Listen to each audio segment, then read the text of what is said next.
Record to the cloud. Okay.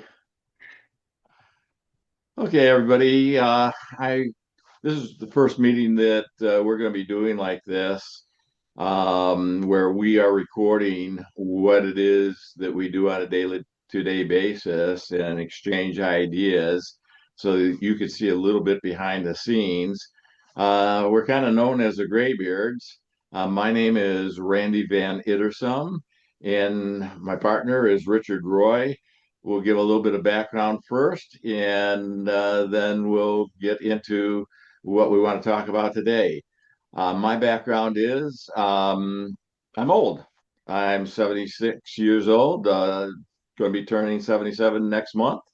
And one of the things that I started looking at, some people would call me a serial entrepreneur, but I've been in business most of my life in different businesses, some successful, some not so successful.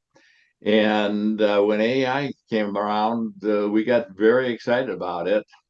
And today, both Richard and I, we're certified AI consultants, we're vibe coders, and we're certified AI instructors. So we saw this as being an area that was important and where the future is.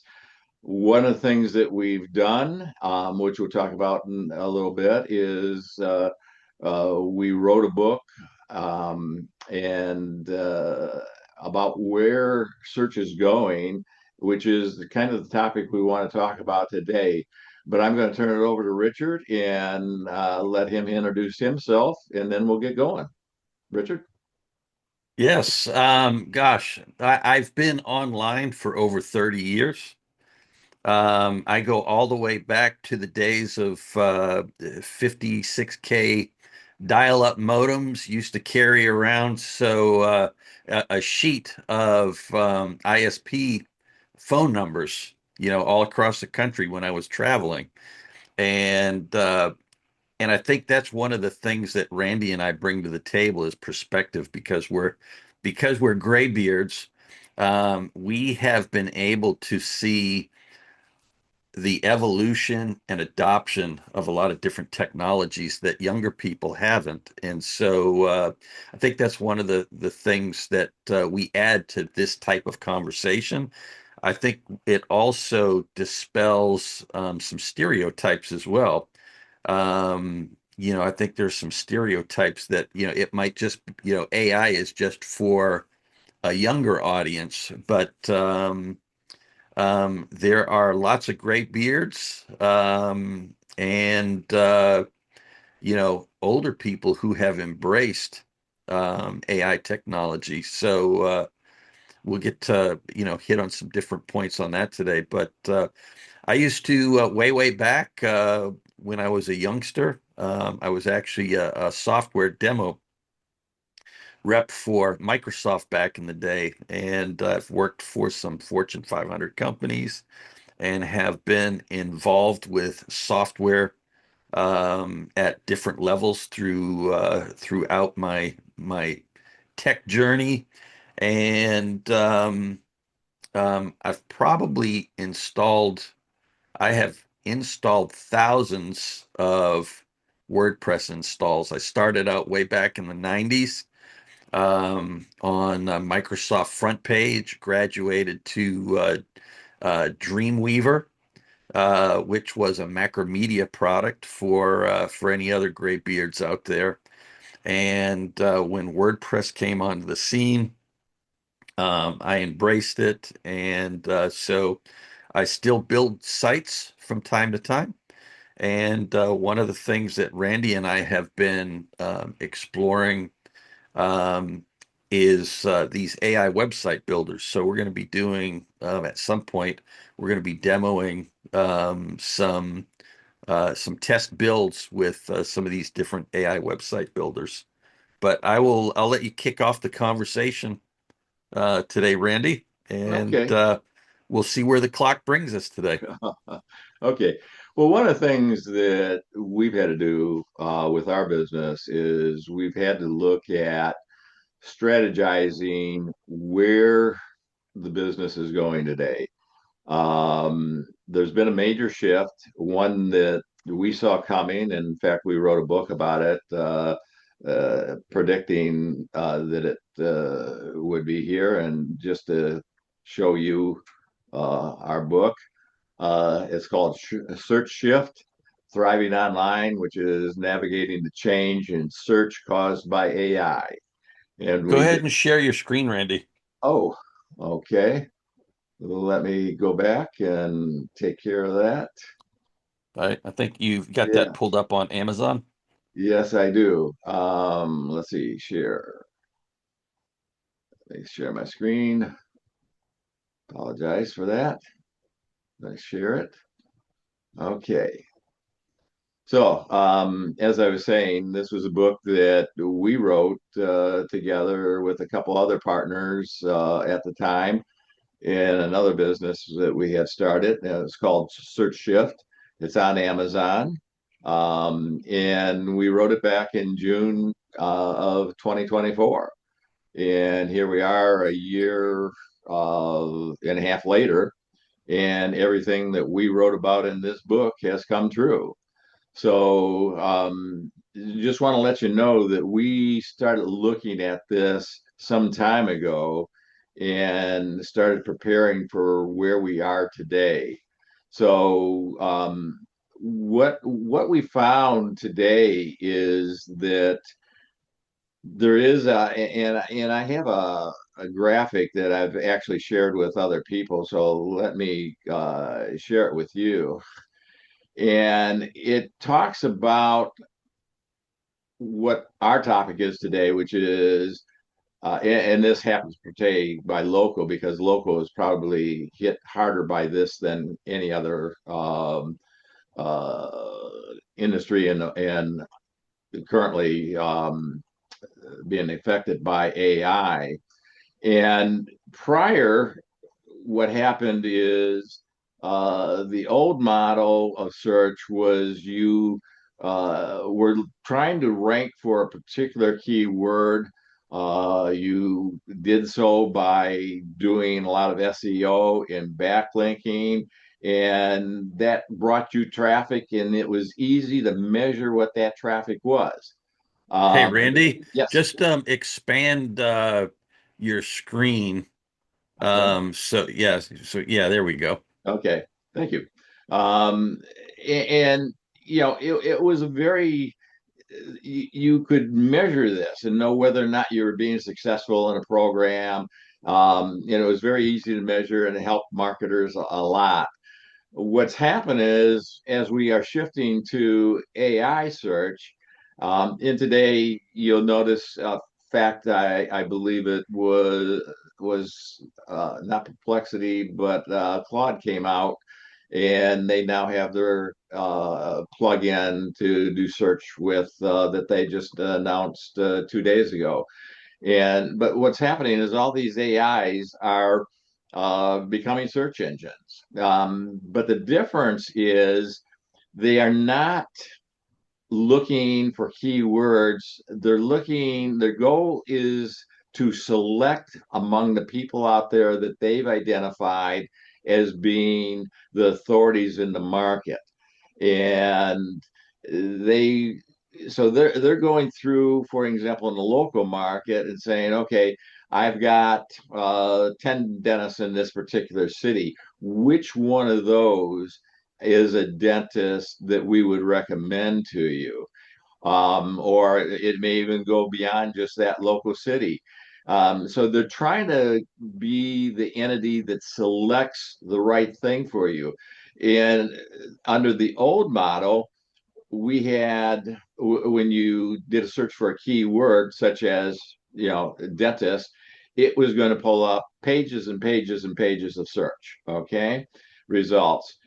With the new model, it only pulls up 3 to 5 entities that it's making a recommendation on. So what's happened is they are kind of standing there as a mediator to say, these are the people that we think are the best that you can go to. And so what has happened is we've gone from searching by what we call keywords to searching by question and answers. So when you're on your phone, instead of saying, uh, you know, dentist near me, you're going to say, uh, find the dentist near me who does dental implants. And so it becomes a question goal type of thing for selection. So what has happened as a result of that is the algorithms have changed, and they virtually did it overnight. And you're going to start seeing a lot of businesses that used to rank just are no longer ranking when it comes to AI, because they were built around this whole system of the old model. And the new model says it's being based on entity. So they're looking to say, okay, what is, for an example, this dentist, what entities is he involved with? Who is he, and that type of thing. So it's no longer just the website. For an example, they're going to look at your GMB, your LinkedIn account. They're going to look at other entities you're involved with. For an example, my son, and I'll use him as an example just because obviously he's my son and I understand where he is in business so well. Um, he has uh, been involved with starting a uh, dental institute that is used to teach other dentists how to do implants. And so not only is one of his entities his dental practice, but it's also the entity is that of an instructor for dental implants. And so Google is now looking at all those type of things. They're looking, is he a published author? In fact, you might not be able to see this, but him and his partner just recently published this book called Contemporary Surgical and Prosthetic Techniques for Dental Implants. So, he has in his resume that the AI would be looking at. He is now a published author. He happens to have several other books that he's published, but that's just one of them. So what happens is, and the point I'm trying to make here is, in order to be where you, in order to show up under the Google AI, it takes a whole new set of skill sets and strategy to take you from doing the traditional method to that of creating entities that can be used for um, helping show that this person has authority. So let me stop there. And Richard, do you have anything to add to that? And Yeah, I was going to bring up Google's acronym EEAT, which stands for experience, expertise, authority, and trust, right? So as we kind of lean into and we're watching AI search grow, right? And even take market share away from Google search itself, right? So there are numbers and predictions out there on how that's going to change, as we get ready to enter 2026. Um, but you know, Google wants to validate, and I guess um, we're speaking to business owners. Um, right? If you've got a business online and you've been focused on traditional SEO, some of that is still applicable, right? But Google is going to look at the strength of your entity, right? And there are a number of different ways that Google will do that, right? It's still evolving, but Google wants to see what or analyze what the user experience will be like, or your level of experience, expertise. Are you able to show or demonstrate authority? And it's interesting because Randy and I have been talking about authority and trust for quite a while now, and it's actually shaped a lot of what we're doing with our with our clients going forward, right? Strengthening, authority and trust. And so, you know, all of this it is evolving. And I think that's again, just interesting perspective, you know, um, just maybe to take a step back in time. Right? We have literally seen the evolution, Randy and I have, of when AOL was a predominant search engine. Before Google, Yahoo was the predominant search engine. And once Google came onto the scene, and started creating search algorithms and ranking factors, for a while, Google maintained 90% of the search market. Just over the last few years or so, Google's maintained around 80%. And I think the latest numbers that I've seen, Google is at about 76% of search, but it's dropping by like literally a half a percentage point, I think, every month. And I've seen one prediction that said that Google could lose in the first quarter going into 2026. It's possible for Google to lose 25% of the search market due to all of these other AI search tools that are evolving. And they're not just tools, but it's a change in human behavior as well. The way that people are starting to search for things. And I'll give you an example. Randy and I um, we were at a couple of dental conventions or workshops, um, last year and year and a half ago. And we were demonstrating ChatGPT for some of the attendees that were there, and kind of introducing the concept or the idea of using ChatGPT in the workplace. And when we first shared that, right, nobody was using ChatGPT, right? Early adopters like us were, but right, it was almost unheard of even a year ago, for a business to be using or integrating ChatGPT.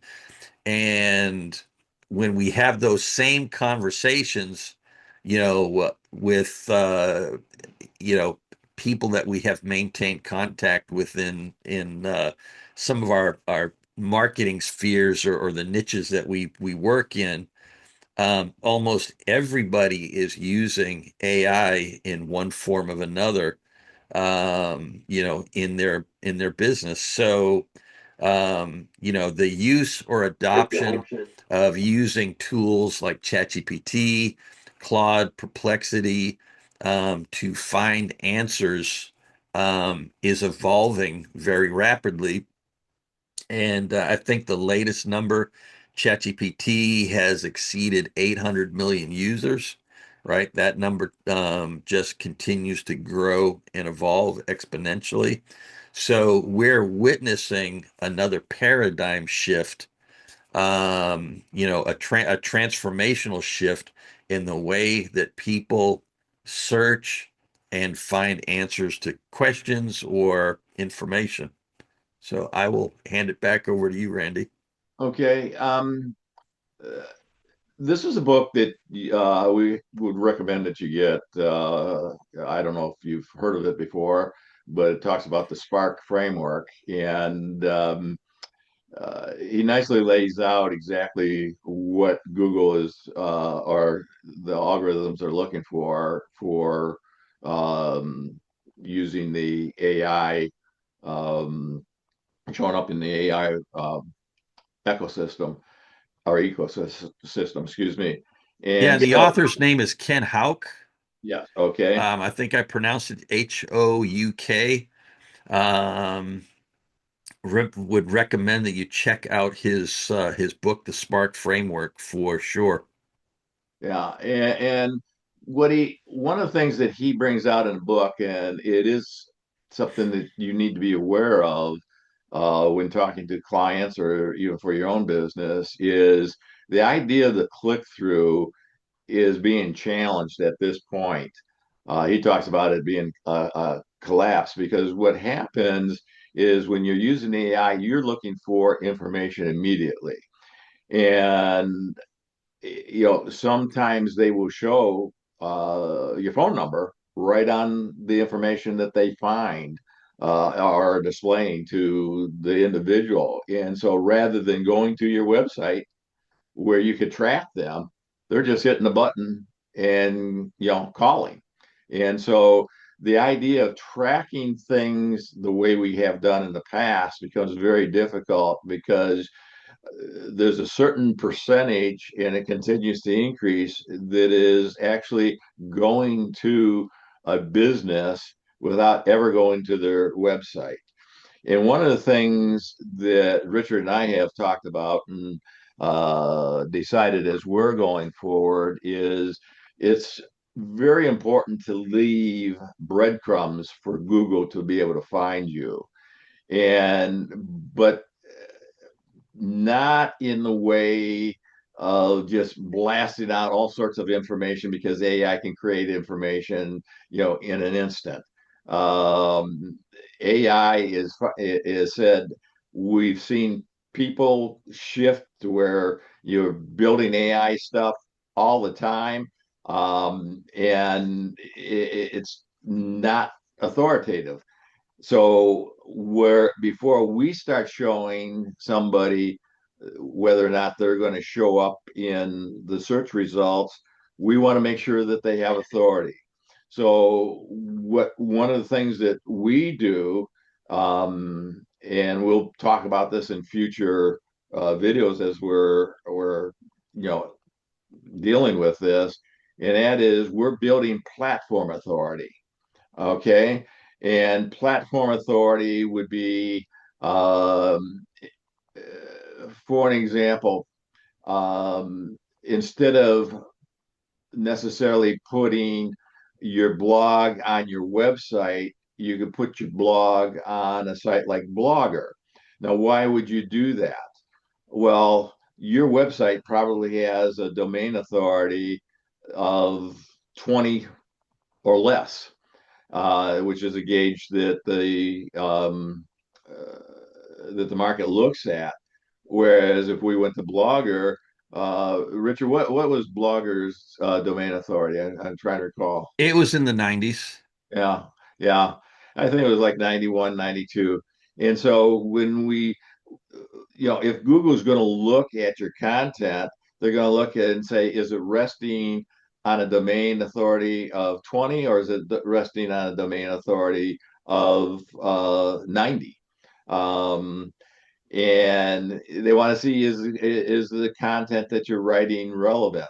One of the things that I do want to point out here, and I hope if you don't walk away with anything else, you walk away with this, and it's in the Spark framework, is you only when you're writing a blog post, you want to answer only one question and you want to answer it thoroughly. No longer are we writing content that covers multiple situations because we aren't writing content for keywords any longer. We're writing content to answer a question and we're answering that question, thoroughly in the blog post or article that we're writing. So that's new. That's a complete changeover. Another, Yeah, and just to maybe to introduce the term, right? There's a ton of videos. You can look up AEO, GEO. Um, there's tons of videos out there already. You know, people are talking about it. Um, but again, it's a fundamental shift in the way that these AI search engines are looking to find the best answer to deliver to the user. and I'll give you another little tip. One of the things that you want to do, if you write a blog post for a client, for an example, that blog post, right now, you've written it, put it on his website. Uh, the only authority that is attached to it is the fact that it's on their website. One of the things that we're doing when we're writing blog posts right now is we're attributing the writing of that blog post to the dentist or business owner who we're promoting so that when Google looks at it, it doesn't look like, okay, Randy Van Ittersom wrote this blog post. It looks like dentist Smith wrote this blog post rather than me. And he has authority because he's a dentist and I'm not a dentist. So it's important now to be able to provide that type of information to people that you might be writing for. Um, Richard, do you have anything to add to this, or No, I don't. okay? Let, Uh, let me go on to one other slide, and this is one we talk about, but I want to mention this. What we have done as we're building out our entities is we put together what we call the authority flywheel.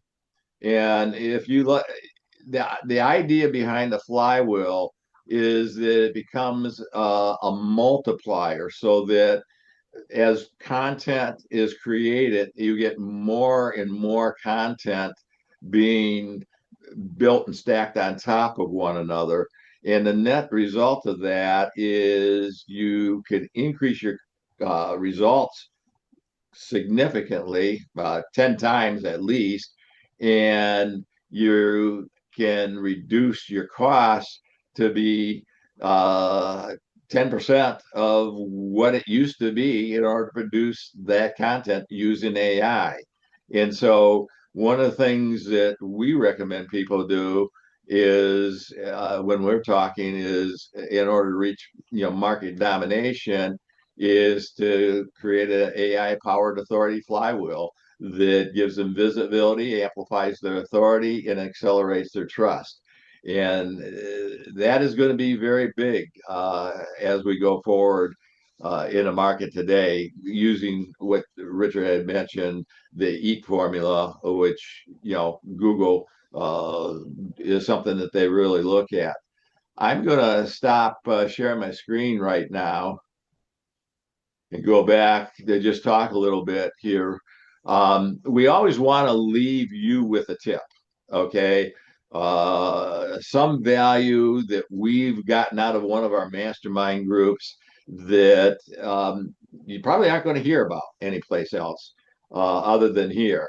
And so one of the things that I wanted to leave you, or both Richard and I wanted to leave you with on this particular video was a tip in terms of when you're building your and stacking your entities out there.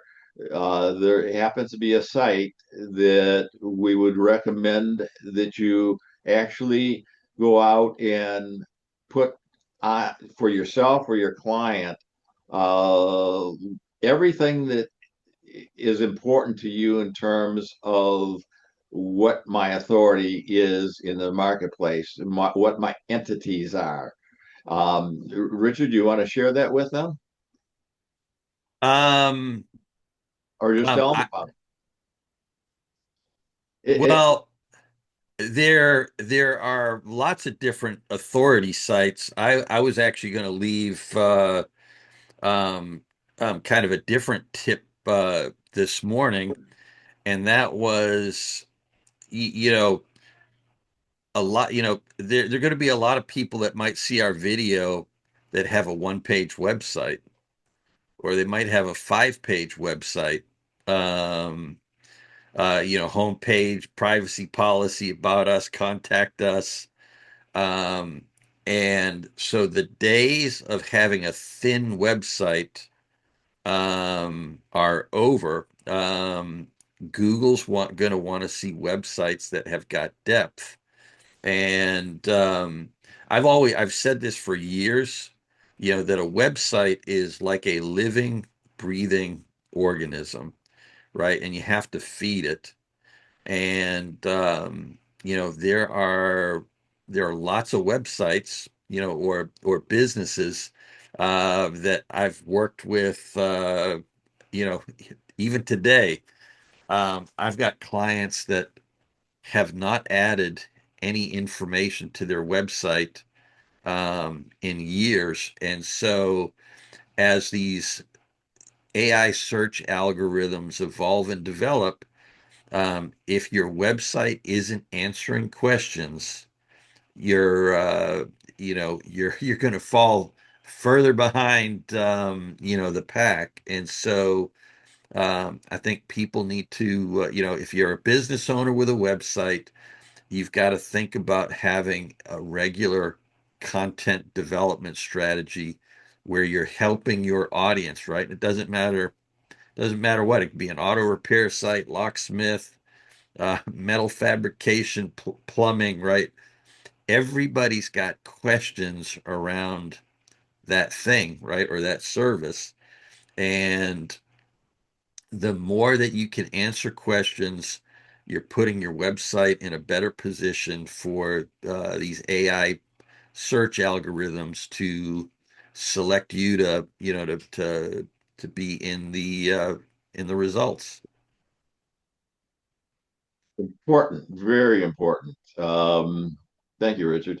One of the things, as Richard was talking about, I remember it was, I think, last year, right after we wrote our book, that we created a website and we had, I think it was around 325, 330 pages in that website just to give you the depth of covering all the things that go on in a particular topic. And so, you know, it's something that you aren't going to do all at once, as Richard said. But you Was that need, our silo test? yeah, Okay.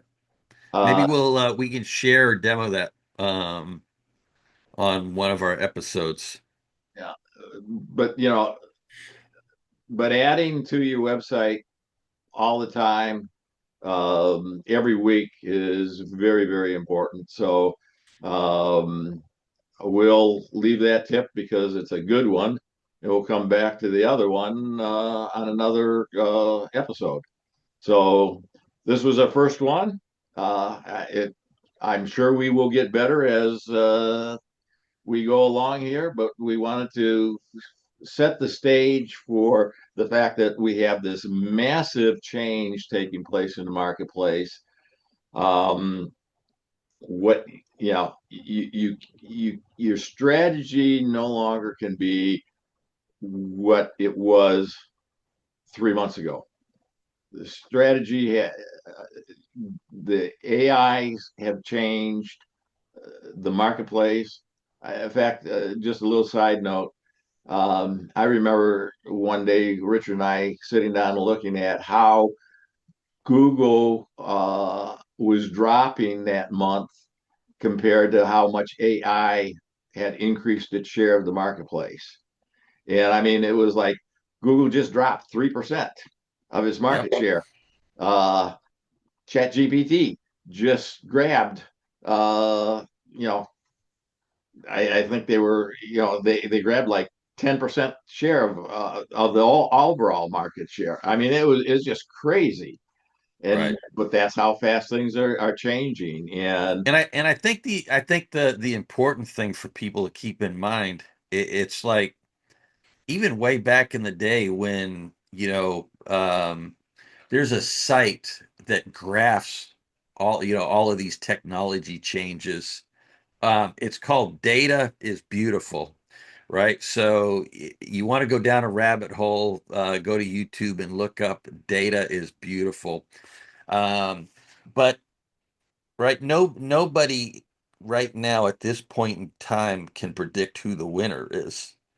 yeah, Um, I will say that, I kind of agree with a little bit of speculation that I've heard several people say that Google will win the long game, and I think one of the reasons for that is Google's probably got one of the biggest war chests of any technology company, and they still hold the lion's share of search.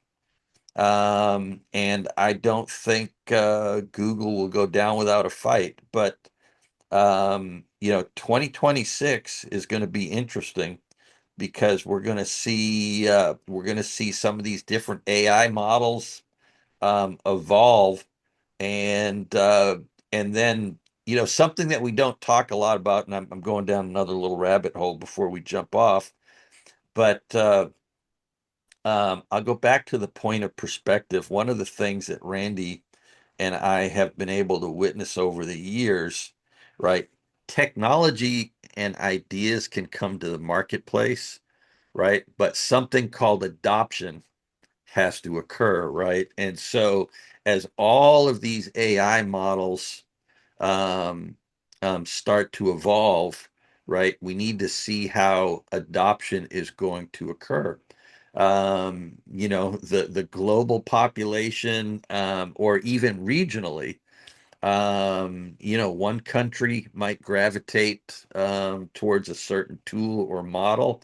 So adoption rates and adoption receptivity um, plays into this as well. very true, very true. Well, with that, we plan on doing this once a week. If you'd like to subscribe to our channel, you'll be able to get notified when we're doing another video. We won't be doing them live at this point, but we will kind of give you a look behind the scenes as we get evaluating different strategies that we're going to take on as a company, and that may be something that you want to do yourself. I So, would I would also say this in closing that we're not opposed to doing lives. So um, we'll just see how receptive people are to gray beards sharing information. All right, okay. and you can find us at SytecAI.com. And if you made it this far, thank you. Hit the like button and share. Okay. Bye, everybody.